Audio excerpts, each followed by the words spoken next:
மணிப்பூரில் கடந்த ஆண்டு மே மாதம் ஏற்பட்ட கலவரத்தில் 200க்கும் மேற்பட்டோர் உயிரிழந்த நிலையில் பலர் வீடு மற்றும் சொந்த பந்தங்களை இழந்துள்ளனர்.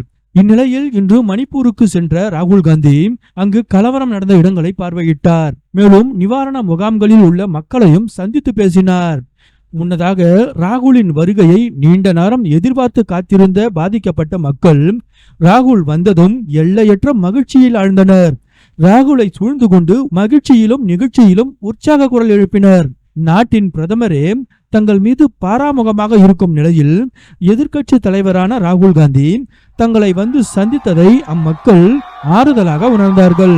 அம்மக்களின் உற்சாக குரல்கள் அவர்கள் ராகுல் மீது எந்த அளவுக்கு அன்பும் நம்பிக்கையும் வைத்துள்ளனர் என்பதை வெளிப்படுத்துவதாக அமைந்துள்ளது.